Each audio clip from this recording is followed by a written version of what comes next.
Olá, amigos do VP Dicas. Estamos aqui com o Marcos Esteves e o Paixão. Paixão, não é isso? Luiz Paixão. Muito apaixonado por essa terra. Os pais estão tão apaixonados que colocaram o nome dele de Paixão. Não é isso aí, Paixão? É verdade, é verdade. Marcos, me diga uma coisa, o que você está fazendo aqui nesse cenário? O que é isso aí, hein? O que eu estou fazendo nesse cenário? Olha, em primeiro lugar vim aqui te cumprimentar, que já fazia tempo que nós não nos víamos. Tu moras aqui num local paradisíaco, nas Paraíso. Caldas da Rainha. E portanto viemos aqui ter esse bate-papo hoje, essa conversa, para ver se conseguimos esclarecer as dúvidas que os teus seguidores têm em relação ao mercado imobiliário e em relação ao financiamento bancário. Apresente seu amigo, faz favor. Portanto, Luiz Paixão é o meu colega que trata da questão do crédito bancário, que dá apoio aos nossos clientes. É um homem com vasta experiência, tem anos e anos de serviço à banca, tendo se reformado como gerente bancário nos últimos 25 anos como gerente bancário, não foi? 34. 34 anos como gerente bancário. Nossa Senhora!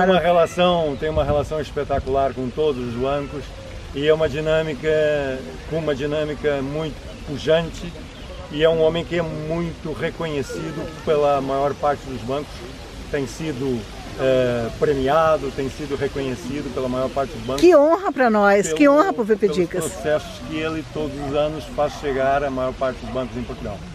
Muito bem. É um parceiro de eleição nosso. Então, então bancas significa que são bancos aqui em Portugal? Banca seria o conjunto. Conjunto? Dos bancos, né? Ah, ok.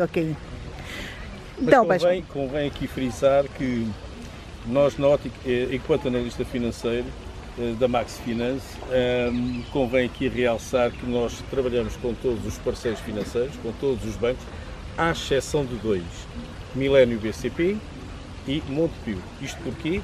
Porque são dois bancos que não subscreveram parcerias com as empresas de consultoria financeira. Portanto, nós, consultores financeiros, estamos certificados pelo Banco de Portugal, nós só podemos desenvolver a nossa atividade de acordo com a autorização do Banco de Portugal e, como tal, como estes dois bancos não subscreveram parcerias com as empresas de consultoria financeira, nós não estamos autorizados a colocar processos de crédito à habitação, seja de clientes estrangeiros não residentes ou clientes estrangeiros residentes, não estamos autorizados a colocar processos no Millennium BCP e no Banco Montepio. Eu digo e os demais? Deixe-me só acrescentar aqui isto. Sim. No Millennium BCP, porque nós temos conhecimento que há uma boa franja, uma boa quantidade de cidadãos brasileiros não residentes que têm contas no Millennium BCP. Portanto, quanto a esses clientes, iremos dar apoio, se assim o entenderem, nos outros parceiros financeiros e obter as melhores condições dos outros parceiros financeiros, à exceção do Banco do Millennium BCP, que terão que ser os próprios depois a desenvolver esse tipo de ação. Mas não tem problema, o VP Dicas pode tratar disso, pode fazer abertura de contas nos bancos que forem apropriados para isso. Mas me diga uma coisa, como é que está a situação, o cenário pós-Covid para o mercado imobiliário aqui em Portugal? Marco. Então, Ivete, o mercado imobiliário pós-Covid mantém-se sem grandes alterações. Para surpresa inclusivamente nossa, comerciais do setor, que posso admitir, imaginávamos que esse período fosse apresentar já algum impacto em termos de valores, inclusive, de venda e da diminuição da procura, mas a verdade é que isso não aconteceu. Nesse momento, o que é que se passa? Os valores praticados, de uma forma geral, com raras exceções, não é? Mantém-se muito semelhante aos valores que eram praticados antes do período de quarentena, antes do início da pandemia. E a procura também continua, e inclusivamente com uma característica. Há mais procura nesse momento do que havia antes do período do início do... Mais procura, Marco? Há mais procura. Há mais procura porque há um fenômeno muito interessante, Ivete, que aconteceu. Com essa reclusão,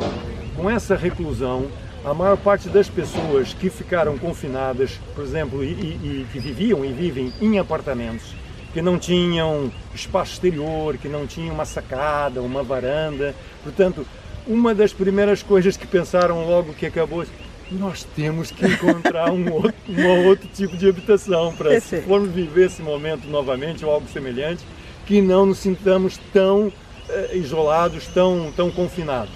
E, portanto, por exemplo, a procura de moradias, ou seja, das casas, o nome que se dá à moradia aqui em Portugal está relacionado com o que se chama de casa no Brasil, e apartamentos ou moradia, casas aqui em Portugal é o termo genérico, engloba tudo, apartamentos, moradias. Portanto, a procura por moradias aumentou substancialmente, muito mesmo. Muito interessante isso aí. Eu posso dizer que, em comparação com o mesmo período do ano passado, com o período homólogo, nós estamos a falar de mais de 50% do aumento de procura de moradia.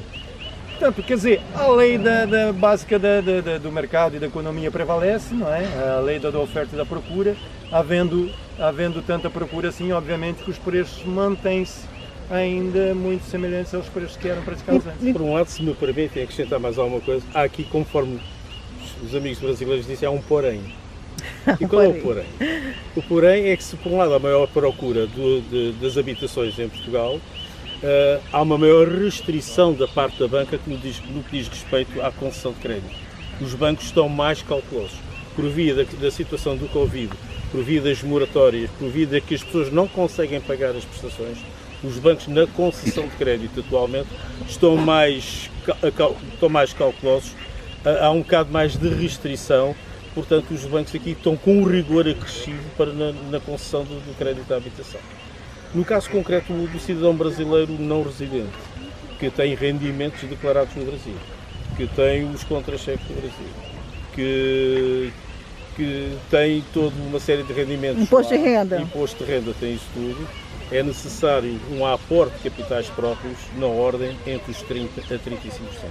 Sem isso não se consegue. Então, com recursos próprios, ele pode fazer um financiamento em Portugal, desde que tenha, entretanto, entre 30% a 35% de investimento próprio. Será mais fácil para se defender uma operação de um financiamento em crédito à habitação com um aporte de 35% do que 30%. No entanto, há situações em que poderemos conseguir aqui um aporte de capitais de 30%. Menos do que isso, não valerá a pena mesmo. Então, o brasileiro que está no Brasil pode comprar um imóvel em Portugal? Pode. Explica um pouco melhor, Marcos. Ivete, a maior parte dos clientes brasileiros que pretendem adquirir imóveis cá não tem essa noção. E essa pergunta é bastante pertinente para que fique esclarecido. E o Luiz depois poderá abordar melhor esse assunto, que é da competência dele, a área do crédito. É preferível que um cliente brasileiro inicie um processo de aquisição. Não só é possível, como é preferível que inicie um processo de aquisição de um imóvel estando ainda no Brasil e com os comprovativos de rendimento do Brasil, com o imposto de renda que os bancos aqui adoram, não é, Luiz? Adoram o imposto de renda brasileiro. O imposto de renda brasileiro é espetacular. Mostra tudo. Mostra tudo. É impecável. É um Big Brother, como eles dizem, é um Big Brother. Portanto, do que depois de virem para cá e estando cá. A partir do momento que os cidadãos brasileiros já estão em Portugal e vão iniciar um processo de financiamento, já não podemos contar... Pera, isso aí é muito fantástico.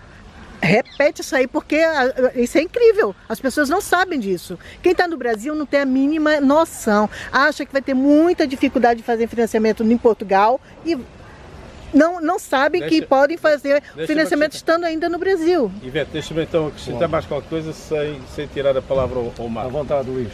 O cliente brasileiro que tem rendimentos declarados no Brasil, é mais fácil obter um crédito à habitação do que propriamente um cidadão brasileiro que está a residir em Portugal. Nossa, isso é o pulo do gato. E isto porquê?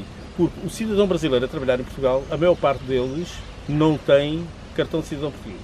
A maior parte deles não tem título de residência permanente. A maior parte deles tem um título de residência temporária. E isto é uma fragilidade na análise bancária. A maior parte deles também não tem efetividade de emprego, outra fragilidade bancária. Porque os bancos vão analisar o quê? Qual é a estabilidade de rendimentos que a pessoa tem e a estabilidade de emprego. E a estabilidade de emprego em Portugal rege pela efetividade. A maior parte do cidadão brasileiro que está em Portugal tem contrato a termo certo. Contratos estes são renováveis de 6 em 6 meses ou de ano, no prazo máximo de 3 anos. Se estamos a falar de um financiamento a 30 ou 35 ou 40 anos, o banco pergunta, terminando aquele prazo, quem é que vai pagar as prestações. Portanto, o banco aqui não vai assumir esse risco, a não ser que o cliente brasileiro a trabalhar em Portugal, com rendimentos declarados em Portugal, arranje fiadores. O que se torna às vezes uma certa dificuldade em arranjar esses fiadores. No que diz respeito ao cidadão brasileiro não residente e que está no Brasil, desde que tenha rendimentos declarados com o seu imposto de renda, desde que tenha estabilidade de trabalho lá no Brasil, é mais fácil. Porquê? Porque o banco aqui vai, desde que haja um aporte de capitais próprios entre os 30% e 35%, o banco aqui vai analisar se ele tem capacidade financeira. O que é capacidade financeira? É aquilo que ele ganha no Brasil. É aquilo que ele está a pagar no Brasil, se ainda assim, lhe resta capacidade financeira para assumir o endividamento em Portugal. Perfeito, okay? perfeito. Okay? Agora, muitas das vezes, o que é que pode acontecer? Que temos empresários no Brasil que não têm rendimentos, mas têm dividendos. Portanto, não podendo apresentar aqui os rendimentos, pode, no mínimo, apresentar os dividendos que recebe através das suas empresas. E como é que ele faz isso? Apresenta o imposto de renda dos últimos 3 anos e, se de uma forma consistente o banco, ao nós analisarmos aqui que ele recebe dividendos sustentáveis, então é considerado. Agora, também há situações em que o cidadão brasileiro não tem rendimentos nenhuns, a não ser os rendimentos provenientes dos aluguéis das habitações que tem lá, ou de fundos de poupança, ou fundos de investimento no Brasil. Esses não contam. Ah, esses não contam? Esses não contam. Em princípio, os bancos portugueses só vão contar os rendimentos oferidos através dos rendimentos do trabalho no Brasil, ou se for empresário, através dos dividendos recebidos anualmente e de uma forma consistente durante os anos anteriores. E os autônomos? São autónomos. Trabalhadores por conta própria. Os trabalhadores independentes. Os trabalhadores por conta própria não é muito fácil, no entanto vão ter que mostrar um imposto de renda também. Sim, mas eles, desde que tenham, então. E há uma coisa que se chama lá o recibo verde, que tem outra designação lá no Brasil garantidamente. Deverá ser o recibo de pagamento autônomo, se ainda existe. O decore, talvez. Tudo isso será analisado. Agora, o importante aqui é, não bastará que a pessoa reúna estas condições, mas será importante saber aquilo que ganha no Brasil, aquilo que paga no Brasil. Muitas das vezes casas, automóveis, outros encargos, se ainda assim a pessoa tem capacidade financeira, perfeito, apesar de ter capitais próprios, aquilo que vai pedir ao Banco Português, se ainda assim consegue reunir capitais ou capacidade financeira para poder suportar uma prestação cá em Portugal. Tudo isso é analisado. Perfeito, Paixão, muito obrigada. E Marco, nessa mesma via, se o cidadão quiser investir em Portugal no imóvel, mas não quiser mudar agora, não pode mudar agora, o que ele vai fazer? Ele compra esse imóvel e vai ficar parado durante 2, 3, 5 anos? Por favor, Paixão. O cidadão brasileiro, nas condições que eu atrás referi, ele pode comprar um imóvel em Portugal e pode fechá-lo. Ninguém tem nada a ver com isso. Perfeito. Ele pode comprar, desde que ele reúna as condições de financiamento bancário, que eu atrás descrevi, ele pode comprar um imóvel em Portugal, é sempre considerado uma segunda habitação, uma habitação de férias, habitação de rendimento, seja aquilo que ele quiser. A casa é dele, desde que ele pague as prestações ao banco. O que ele depois possa fazer, o imóvel está com a porta fechada, venha cá passar férias, faça arrendamentos, é um problema que é só... Então ele pode arrendar o imóvel dele e ter uma segunda renda, talvez, aqui em Portugal com isso. É isso aí, Marco? O que importa aqui mais é saber se ele tem capacidade. Perfeito. Se ele tem condições. É isso que a gente precisa perceber aqui. Ok. Perfeito. Como o Luís disse muito bem, ele pode manter o imóvel fechado se quiser. Agora, se me perguntar se convém, eu diria que não convém. Claro que não. Pode aproveitar e tirar buscar rendimento disso. Mesmo porque vai ganhar em euros, né? Exatamente. Aliás, Ivete, até porque o mercado de aluguel aqui, o arrendamento, está aquecido, é o nome né? que se dá, não é? Como sabes, a procura também é muito grande. Oferta. É muito. E não é à toa que nós temos vários clientes brasileiros que inclusivamente têm investido cá para buscar rendimentos. Muitos deles nem têm interesse de fazer essa transição, fazer essa passagem de mudança de vida para Portugal, mas porque já reconheceu há algum tempo oportunidade nesse sentido. Ok. E eu estando no Brasil, adorei essa ideia e eu quero realmente comprar um imóvel. Qual é o primeiro passo? O que eu devo fazer? Eu sei que eu posso contar com o VP Dicas para cuidar da documentação, mas o que você pode fazer, Marco, por mim? Primeiro passo, se vai recorrer a crédito, se quer aproveitar essa oportunidade, e eu digo aproveitar essa oportunidade porque, Ivete, porque nós temos muitos clientes brasileiros que nos contactaram nos últimos 3 anos, principalmente, que desconhecendo essa possibilidade da linha de financiamento, vinham com intenções de comprar com capitais próprios na totalidade. E quando souberam da possibilidade de financiamento e com as taxas de juros que são praticadas aqui em Portugal, fale depois, por favor, disso aí. Irrisórias, e o Luiz depois vai poder abordar melhor esse tema, comparadas com as taxas que são praticadas no Brasil, a totalidade até hoje dos clientes que passaram por nós, que tinham essa intenção de comprar com capitais próprios, mudaram logo de ideias. Não, para que eu vou me descapitalizar na totalidade se eu posso financiar com juros baixos e ficar com a maior parte dos capitais do meu lado? Voltando à questão, quem quiser aproveitar essa oportunidade, claro, a primeira coisa é passar pela análise do intermediário de crédito, portanto é fazer chegar até o Luiz a documentação necessária para o Luiz avaliar a viabilidade desse... O grau de viabilidade. Eu acrescentava aqui outra situação, que algumas das vezes acontece que quando estamos perante um cliente com estas características, que tem capitais próprios, se ele dividir os capitais próprios, provavelmente pode comprar 2. Olha isso, olha que vai fantástico. Se estamos isso. aqui a falar de alguém que diz que tem capacidade financeira, eu não preciso de bancos para nada e vou comprar um imóvel, então, porque é que não reduz essa aplicação de capitais próprios em 50%? Compra 2 imóveis. E se houver essa viabilidade, então vai buscar os outros 50 ao banco e com o resto que lhe sobrou, provavelmente ainda pode adquirir um outro imóvel. Okay? Desde que, dentro do grau de viabilidade dos financiamentos, alguns do crédito bancário em Portugal. Interessante, um imóvel, só para a gente ter uma ideia, um imóvel em média de 200 mil euros, quanto seria uma parcela aproximadamente? Dependendo do número de meses, mas digamos num prazo máximo. O prazo máximo de financiamento em Portugal vai até aos 40 anos, desde que não ultrapasse os 75 anos da idade do proponente com mais idade. Perfeito. A pessoa com mais idade, ok? Não é fácil estar-lhe a dizer agora quanto é que iria pagar por mês. Tudo depende da idade da pessoa. Uma média. Não tem. É difícil. Porque depende da idade, né? Não vale a pena. Temos que perceber aqui quais são os prazos que nós vamos calcular. Se estamos a falar de alguém com 40 anos, garantidamente vamos falar de um prazo de 35. Mas estamos a falar de alguém com 50, 60 anos... Uma pessoa de 30 anos, que a maioria das pessoas estão a emigrar entre 30 a 40 anos. Não tem. Não tem forma de fazer as contas. Mas pode fazer com você depois? Pode fazer com você depois? Cada caso é um caso. Portanto, cada cidadão brasileiro que queira saber vai ter acesso aos nossos contactos, basta enviar um mail. Essa análise é cara? É um serviço gratuito prestado gratuito prestado pela Remax. Isto porque, como eu disse há pouco, nós somos credenciados pelo Banco de Portugal e estamos protocolados com todos os bancos, à exceção daqueles 2 que eu já referi. Os estamos protocolados são os bancos que nos pagam a nós pelo trabalho. Ou seja, os bancos pretendem, dos intermediários de crédito, neste caso da Max Finance, da qual eu faço parte, que sejamos fornecedores de crédito à habitação, aumentando a cota de mercado desses bancos. Por isso nos pagam essas comissões. Então, se meus membros quiserem fazer uma simulação, pode fazer?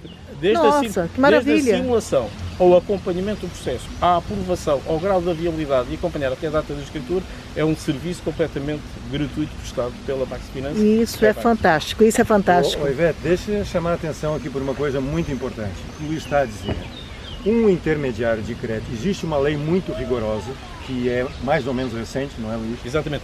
É uma lei que não é qualquer pessoa que em Portugal pode prestar apoio em financiamento bancário.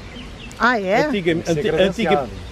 Antigamente, as imobiliárias tinham os seus quadros, o seu staff de retaguarda, pessoas que, pela experiência, pelo algum conhecimento adquirido ao longo dos anos, sabiam quais eram os documentos, sabiam também, tinham os contactos com os gerentes do balcão A, B ou C e, portanto, desenvolviam esta atividade. O Banco de Portugal determinou que não podia ser assim. Quem podia desenvolver esta atividade, porque é uma atividade extremamente complexa, tem que ser alguém credenciado, alguém que perceba de crédito à habitação, alguém que esteja certificado. Portanto, só as pessoas certificadas, e veio regulamentar aqui o mercado, veio disciplinar o mercado. Ou seja, neste momento, as únicas pessoas que podem dar apoio em financiamento em crédito à habitação e dar todas as explicações são as pessoas que estão credenciadas pelo Banco de Portugal. Portanto, já não pode ser qualquer um. E uma pessoa que esteja credenciada tem que ter amplos conhecimentos bancários, cursos, tem que ter aqui um vasto conhecimento para explicar. Isto porquê? Para que o cliente brasileiro se sinta apoiado, se sinta tranquilo e criar a confiança no vosso cliente. Esse é um ponto muito importante. Como estamos a trabalhar de dinheiro, estamos a falar de documentos do foro do particular do cliente, sim, ele tem que criar aqui a confiança. Ele tem que confiar em mim, Max Finance, em mim, Luís Paixão, ou outro elemento da minha equipa. Ele tem que confiar em nós, que está alguém em Portugal habilitado, responsável, com critério, com rigor e que consegue tratar dos processos de crédito à habitação. Então, em outras palavras, que lá no Brasil a gente escuta muito isso, esse nome, então acabou a malandragem de intermediários. Aqui não falaria tanto da malandragem. Lá no Brasil a gente fala mais isso. Aqui é rapaziada séria, só que eu diria de outra maneira que em Portugal, acabou-se o amadorismo, avançou-se com o profissionalismo. Exato. É isso aí, Marco, também? É isso, José. E eu chamei a atenção nesse ponto porque eu tenho reparado e tenho visto que ainda existem muitas pessoas que têm se posicionado no mercado para desenvolver esse trabalho, dar ajuda principalmente a clientes estrangeiros, não só brasileiros, mas principalmente a clientes estrangeiros que desconhecem, não é, que existe, por exemplo, que essa lei existe e há esse rigor, porque é contra a lei, não pode, nenhuma pessoa que não seja credenciada, certificada. Nós próprios, por mais experiência que um corretor, não é, que um agente imobiliário, por mais experiência que tenhamos e que possamos achar que podemos eventualmente assessorar, nunca vamos ter, como é óbvio, os conhecimentos suficientes como uma pessoa que é um perito, um especialista na matéria, que só faz isso, como é óbvio, mas mesmo que nos sentíssemos à vontade, muitas vezes nos sentimos minimamente à vontade, atenção, não temos autorização para o fazer.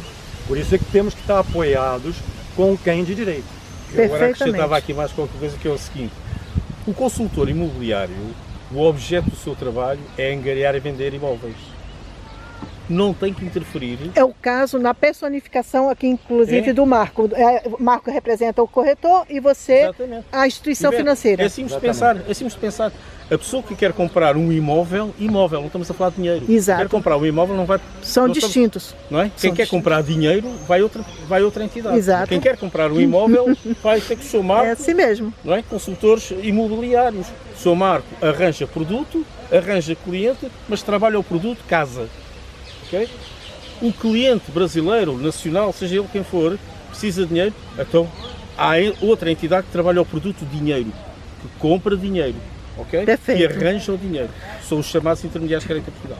E agora acrescentava qualquer coisa aqui ao Marco, que eu penso que já lhe ter dito isto em determinada altura, que é o seguinte: o Banco de Portugal criou inspectores próprios na rua para tentar perceber se há intervenção junto dos bancos, junto das imobiliárias, se houve intervenção da parte do consultor imobiliário de respeito ao processo de crédito. Olha que interessante. Porque ele está interdito de saber.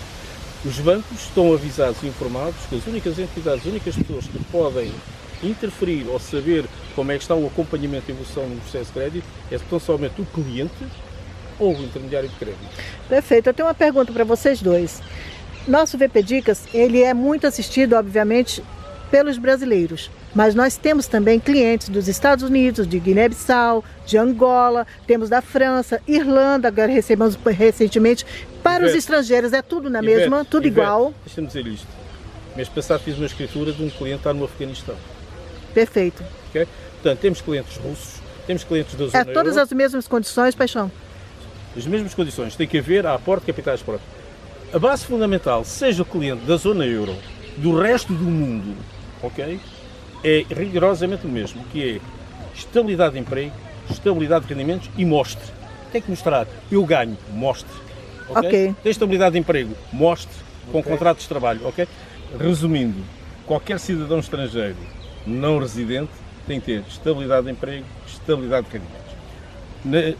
Numa situação em que o cliente estrangeiro esteja a trabalhar em Portugal, que tenha rendimentos declarados em Portugal, tenha estabilidade de rendimentos em Portugal, tenha estabilidade de trabalho e de rendimentos e trabalho em Portugal, mas trata somente do envolvimento de 10%.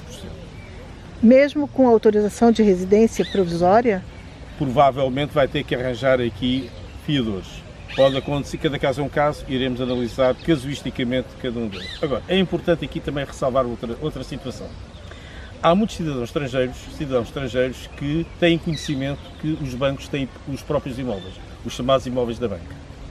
E temos sido confrontados com situações em que os clientes não conseguem arranjar os 30% ou os 35% e dizem-nos para nós: até se for um imóvel da banca, eu sou brasileiro, estou a trabalhar no Brasil, sou residente e declaro rendimentos no Brasil, eu não posso comprar um imóvel em Portugal a 100%, porque os imóveis dos bancos em Portugal são financiados a 100%. Me pergunto muito isso, viu, Paixão? Pronto. Nessas circunstâncias, como se trata de um cidadão brasileiro, cidadão estrangeiro, não é questão de ser brasileiro, qualquer cidadão que não tenha rendimentos declarados em Portugal continua a praticar-se as mesmas regras. Se for da zona euro, 25%. Se for no Brasil, o resto do mundo, 30% a 35%. Porque os bancos aqui não querem arriscar poderem voltar que esses imóveis retornem aos próprios bancos. Okay? Portanto, os financiamentos a 100% dos imóveis em Portugal são para as pessoas que trabalham em Portugal, cidadãos estrangeiros residentes em Portugal, cidadãos portugueses que tenham estabilidade de rendimento, estabilidade de emprego. Quem tem cidadania portuguesa, brasileiro, mas já tem cidadania portuguesa, pode com rendimentos? Com rendimentos, claro. Tem que ter rendimentos em Portugal, trabalhar em Portugal, IRS em Portugal, recibos de ordenado em Portugal. Aí pode financiar imóveis de banca. 100%. Agora, na situação de cidadão estrangeiro não residente, não tem acesso aos 100%. Entendi. Portanto, é como se o banco fosse um proprietário normal. Entendi. Okay? E nessa ótica será o apoio ou o envolvimento de capitais próprios que a gente já falou há bocadinho. Lá no grupo, lá no VP Dicas, você já recebeu essas perguntas, não foi, Marco? Já. E esse tema é importantíssimo, Ivete, abordarmos, porque é normal que muita gente ainda pense e tenha a ideia de que é uma oportunidade a aquisição de imóveis de banco. Independente das condições de financiamento, se está em Portugal e consegue comprovar e pode financiar até 100%, ou se está no estrangeiro e precisa envolver os 30% ou 35%. Independente disso, a questão dos imóveis de banca já foi uma oportunidade há anos atrás, na altura em que a crise realmente estava instalada, a crise do mercado imobiliário esteve instalada aqui uns anos atrás e que surgiu muita oferta no mercado por preços muito convidativos. Mas isso já acabou. É importante que as pessoas tenham a noção. Não pensem que vão à procura de imóveis de banco por encontrarem oportunidades. Não, muito antes pelo contrário. Na maior parte dos casos dos imóveis de banco, o que acontece? Como existe hoje já muito pouca oferta de imóveis de banco, quando aparece algum produto no mercado que é minimamente atrativo, acaba por muitas vezes até haver uma espécie de leilão. Aquilo entra por um valor, mas depois chega alguém que faz uma oferta acima e muitas vezes naquela euforia de comprar o imóvel, as pessoas estão a pagar acima do valor que ele realmente vale. Nossa, então portanto, gato por não se iludam com isso. E é um conselho que eu dou, não se iludam com isso. Em casos muito excepcionais pode surgir um ou outro negócio, mas se o objetivo é comprar o imóvel com os comprovativos de rendimento do Brasil, nem sequer vão conseguir beneficiar dos 100%, pelas razões que o Luís acabou de explicar. Portanto, o meu conselho é, não se foquem nisso. O importante nesse momento é saber que quando o cidadão brasileiro pensa em adquirir um imóvel em Portugal porque tem um plano de mudança, um plano de vida para cá, trate disso enquanto ainda está no Brasil. Isso é que é importante fazer, porque muitos dos clientes que nos procuraram nos últimos 2, 3 anos fizeram todo o processo de mudança, vieram primeiro para cá, para Portugal, para depois avançarem com a aquisição, mas aí já não conseguem o fazer porque nesse momento não têm comprovativos de rendimento aqui e já não tem também comprovativos de rendimento Perfeitamente, lá. Perfeitamente. Já dentro da questão das bancas, dos imóveis de bancas, se eu tiver dinheiro vivo e quiser investir no imóvel de banca para poder aproveitar o preço, é viável ou mesmo assim não é viável, pelas condições dos imóveis? Como é que são essas condições desses imóveis de banca? Poderá ser, na minha opinião, Ivete, casos muito pontuais, porque o que tem surgido no mercado nesse momento é muito pouca oferta que existe. Quando havia muita oferta e os bancos precisavam mesmo, estavam, como o Luís costumava dizer, tinham os tijolos todos lá deles, né, Luís? Portanto, tinham que se fazer, o negócio dos bancos não é imóveis, o negócio dos bancos é dinheiro. Portanto, foi uma oportunidade. Nessa altura foi Agora uma tem que oportunidade ser garimpado. Agora Não vale a pena muito, né? Não, acontece num caso ou outro, mas quando também surge algum imóvel em venda, que é uma oportunidade ou que é atrativo, também tem muito interesse em cima. Eu posso dizer uma coisa, por exemplo, ontem eu fui visitar um imóvel e foi marcada uma visita específica do horário das 10h30 da manhã até o meio-dia. Quando eu cheguei lá às 10h15, 15 minutos antes da abertura das visitas, já tinha uma fila interminável de pessoas para ver a casa. Portanto, é muito concorrido. E o que é que vai acontecer? Como é muito concorrido, o preço também vai acabar por não ser atrativo. Perfeito. E uma coisa muito interessante também, por exemplo, nós estamos aqui nas Caldas da Rainha, é oeste de Portugal, no centro de Portugal, centro-oeste. Os preços dos imóveis aqui são diferentes de Lisboa, são diferentes do Algarve, são diferentes de Braga, do Porto. Qual a diferença no metro quadrado dos imóveis, em média, se pode dizer? Isto tem que se ver caso a caso, tem que se ver caso a caso, porque há mercados e mercados, mesmo na região metropolitana de Lisboa, há uma variação muito grande de valores, né? As pessoas, isso é importante, essa tua pergunta é fantástica, porque às vezes eu tenho clientes que pensam assim, olha, eu não quero pagar o valor de um imóvel em Lisboa, por isso estou pensando no interior, para Castelo Branco ou para o norte, mas às vezes nem é preciso se distanciarem tanto assim. Num raio, às vezes, de 30, 40 quilómetros da capital, já conseguem valores muito mais atrativos. Né? Por exemplo, entre Cascais e Mafra, supondo. Por exemplo, a diferença dá muito grande? Por exemplo, em média, o valor do metro quadrado em Mafra estará na ordem aí dos 1.500 euros, em média, né? Enquanto que em Cascais poderá chegar ao dobro desse valor. Né? Porque, apesar de serem duas localidades que estão próximas, equidistantes, não é? A distância é praticamente a mesma de Lisboa, a capital, com relação a Lisboa, mas são mercados diferentes, são mercados que têm, portanto, um tipo de perfil diferente de clientes e valores também diferentes. Eu diria aqui, só em jeito de imagem, uma moradia que o Marco esteja eventualmente a vender em Mafra por 300 mil euros, se nós pegássemos nessa moradia e a colocássemos em Cascais, se calhar vendia-se perto de 1 milhão de euros. Olha, exatamente. Que interessante, isso é muito interessante. Estamos a falar da mesma moradia. Se nós conseguíssemos pôr umas rodas na moradia que ele estava a vender por 300 ou 400 mil euros que seja, moradias, tinha um lugar na zona de Mafra ou na Ericeira, se ele pegasse nessa moradia e colocasse ao pé da Quinta da Marinha, estávamos a falar de 2 milhões. Então, isso é para venda, mas também para arrendamento é a mesma coisa, também tem essas diferenças, não é? É a mesma coisa. Segue a mesma linha. Segue a mesma linha. Tem a ver com a localização. De facto. Há zonas mais inflacionadas do que outras. Não é? Lisboa é de facto uma zona cara, está bastante inflacionada, há bastante procura em Lisboa. Cascais é uma zona de elite, toda aquela zona do Estoril e de Cascais é de elite.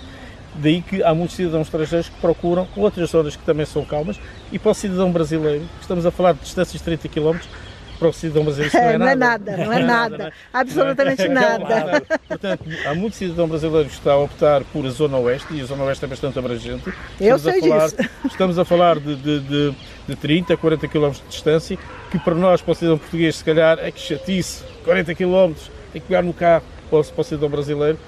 Que estamos a falar de estados para estados que têm que andar de avião, não é? Para o cidadão brasileiro 30, 40 km não é nada. E vocês têm mais alguma consideração para falar, mais algum conselho que tenha para falar para o nosso pessoal do VP Dicas? Olha, que venham os aviões, e o dinheiro tenho aqui. Casas tem o Marco, exponham.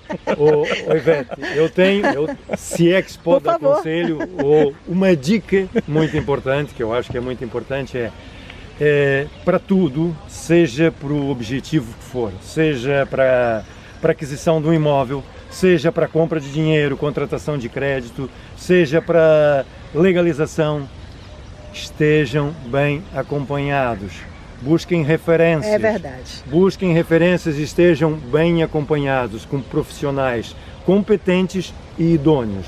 Porque, infelizmente, existe de tudo no mercado e custa-me dizer isso, mas há inclusivamente muitos cidadãos brasileiros. E eu estou a dizer isso porque os teus ouvintes não sabem ou ainda não conseguem reconhecer, mas como sabe, eu também sou brasileiro, apesar de que possa não parecer, eu também sou brasileiro. Só pela pronúncia. Só que já vivo em Portugal há quase 30 anos e custa, porque existem inclusivamente muitos compatriotas nossos que estão cá tentando ganhar a vida e às vezes não é da forma mais legítima e, portanto, seja com quem for, o importante é buscar referências. Portanto, essa parceria que eu tenho contigo, Ivete, é porque eu estou completamente à vontade. Exatamente. Que reconheço que és uma pessoa completamente séria e preocupada realmente em ajudar e trazer para as pessoas realmente aquilo que elas precisam sem segundos interesse. E é essa dica que eu posso deixar, assessorem-se bem, preparem-se, né? Recolham informação com quem de direito, com quem realmente tem conhecimento da matéria, seja daquilo que for, e estejam bem assessorados. Pesquisar muito, né? Exatamente. Olha, muito obrigada. Mas antes de fechar e antes de passar a palavra pro Paixão, que ele está doido para ir embora, que eu não vou deixar ainda. Estou doidinho para falar. Eu tenho uma pergunta ainda, viu, Paixão? Tem financiamentos para fazer ainda. Calma. Aí, muita calma nessa hora. Me diz uma coisa, só mais uma última perguntinha, antes de eu abusar tanto de vocês assim. Eu queria saber com relação à construção. Eu quero comprar um terreno e quero construir a casa do meu jeito. Marco, é possível? Eu ainda estando lá no Brasil? Bem, essa pergunta já é difícil. Vou passar a bola aqui pro xerife. Aí me pegou na curva, me apanhou na curva. Aqui o Luís está. Financiamento e autoconstrução. Será desejável que o terreno seja do próprio. Será desejável que quem vai construir, que compre terreno com capitais próprios, e o financiamento à construção é um financiamento igual ao outro à aquisição de uma habitação. Portanto, tem que ter um orçamento de construção, tem que ter um projeto aprovado. Portanto, o financiamento é rigorosamente a mesma coisa. E o envolvimento dos capitais próprios é rigorosamente a mesma coisa. Portanto, a partir do momento que a pessoa tem um terreno comprado com o seu dinheiro, não há financiamento para lotes de terreno para a construção com financiamento bancário, para o cidadão estrangeiro não residente. Okay? Portanto, será desejável que a pessoa compre o terreno e, entretanto, alguém cá em Portugal, ou a própria pessoa, ou o consultor imobiliário, que o possa apoiar, ou que o apoie, que diz respeito aos projetos, aos licenciamentos e aos orçamentos de construção. No que diz respeito à nossa parte, consultores financeiros, o que nós vamos precisar sempre é ter toda aquela documentação para ver se... Você já tinha falado, que a gente já falou, se é capacidade financeira para o efeito. Exato. E depois tudo se desenrola da melhor maneira do financiamento. Como é que é liberto o dinheiro? O dinheiro é liberto. E isto é uma proteção que se dá ao cliente. Paulatino, né? Conforme o projeto, né? Em função do projeto. Da percentagem de obra realizada. Lá no Brasil também ainda é assim, funciona dessa maneira. Isto até por uma certa cautela e um certo apoio também para o cliente, para saber em que ponto é que está a obra. Okay? Portanto, financiamento à construção, autoconstrução, é rigorosamente a mesma coisa. Mas atenção às casas de madeira e às casas modulares, que é uma situação bastante ingrata. A maior parte das construções, todos os bancos financiam casas à alvenaria. Excepcionalmente, só há 2 bancos que poderão financiar casas de madeira ou casas modulares. Um bocadinho mais complexo, todo este tipo de financiamento. Temos que perceber o automedição, temos que perceber aqui o caderno de encargos, aliás, não é a automedição, o caderno de encargos, tem que se perceber aqui a ficha técnica do projeto, tem que se perceber muita coisa, porque depois vai para um departamento técnico do banco para analisar se o banco está no financiamento para aquele tipo de construção ou não. Há outro tipo de construção, há construção de madeira, construção de casas modulares e agora há um outro tipo de construção, LFS ou coisa assim, não saber o nome, ou construção ecológica. Os bancos não entram nisso. Ah, é? Portanto, tem que ter muita atenção ao tipo de construção que querem fazer. Cada caso é um caso, apostem nos consultores imobiliários, que é aquilo que eu Perfeito. digo, apostem nos consultores imobiliários para melhor dar apoio no que diz respeito à habitação. Mas tem uma pergunta aí, viu? Apostem nos consultores financeiros, Sim, criem confiança connosco no sentido de nós os ajudarmos e os apoiarmos. Okay? isso é importante. Okay? Isso é muito À importante. distância, nós estamos sempre a apoiá-los e a dar sempre informações atempadamente de como é que as coisas se desenvolvem. Isso é uma honra para nós. Uma outra questão também que eu fico vendo, muita gente me pergunta, Ivete, eu vi um terreno tão barato em local tal, você pode olhar para mim? Porque a gente também faz esse trabalho, a gente vai em loco, a gente fotografa, filma e faz as considerações do local. Antes de passar ainda até para o corretor, porque de repente ele nem quer mais aquele lugar, eu não vou encher o meu amigo, o tempo dele, né? Então, antes de passar para o Marco, a gente dá uma olhadinha no terreno. Mas tem terrenos que não pode ter construção. É muito simples. Como é que faz para saber isso? Ivete, é muito simples. Isso não é importante? É bastante importante. Claro, para já não há nenhum banco que faça financiamento sem as coisas estarem legalizadas. Às vezes a pessoa paga à vista, mas é enganado, porque não sabe que pode ou não pode construir. Nesta parte será o consultor imobiliário, será o Marco a falar sobre isso. Está apoiado, Não é? Está apoiado pelo consultor imobiliário. O consultor imobiliário, quando está a vender esse lote de terreno, ou quando a pessoa procura a aquisição desse lote de terreno, vai ter que saber toda a documentação desse lote de terreno. Sim. E com essa documentação é muito fácil ao consultor imobiliário saber se é possível construir. Porque só se consegue construir, seja aquilo que for, em terrenos urbanos. Olha isso. Porque se for o tipo de terreno já não se consegue construir. Tipo, rural já não pode não. Essa parte aqui, o consultor imobiliário é a pessoa mais indicada para o apoiar. Então, Marco. E depois tem algumas nuances aqui que vai depender também do município, não é? Porque tem a ver com o plano diretor municipal. Cada Câmara tem o seu plano diretor municipal e as suas exigências e as suas limitações em termos daquilo que é possível ou não é possível. Regra geral, um terreno que não é urbano não dá para construir. Poderá eventualmente se reunir determinadas características, terá que ser visto caso a caso. O ideal, com o objetivo de construção, é sempre procurar um lote urbano. E também ter o cuidado de escolher o tipo de habitação que vai construir, porque você estava a me explicar, como aquele exemplo lá do seu José, que um terreno é de 300 metros quadrados, mas só pode construir numa área de 180, a não ser que seja em andares. Como é que é isso? Os lotes urbanos é mais fácil, é bom, porque, por regra, já vem descrito na documentação o que é possível em termos de edificação. Então já vem descrito. Existe um elemento fundamental que tem a ver com a área de implantação. A área de implantação é o espaço que o edifício vai ocupar no solo, no terreno, e a área total de construção. Por exemplo, nós temos um lote de 350 metros quadrados com uma área de implantação de 150 e uma área total de construção de 300. Isso quer dizer o quê? Que se pode ter 2 pisos, um piso térreo, um resto de chão, um piso térreo e um primeiro andar, cada um deles com até 150 metros quadrados, para totalizar os 300. Não vai poder ter os 300 metros quadrados de piso térreo. Entendi. Quando o lote é urbano, isto já está tudo discriminado. Tudo descrito na documentação, não é? Perfeito. Olha, Marco, foi muito esclarecedor, eu adorei a entrevista, gostei muito também, muito obrigada por vocês vêm lá de Mafra para cá, tão longe, meu Deus, quantos quilômetros mesmo? Tão longe, fazem coisas por prazer, paixão. Não se conta a distância. Tão longe, não, isso aqui fácil é brincar, é muito fácil. Olha, para nós é que é um prazer e um privilégio. Tenho a agradecer também todo o convite que me foi formulado.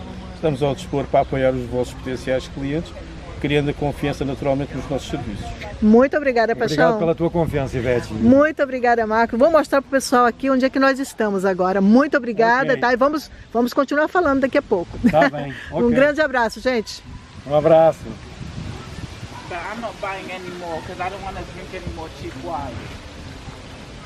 Mostrar como é que é nosso parque aqui para eles verem onde é que nós estamos trabalhando.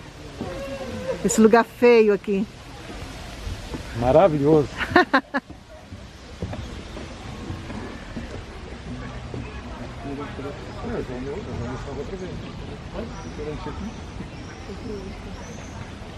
Obrigada, gente. Até mais.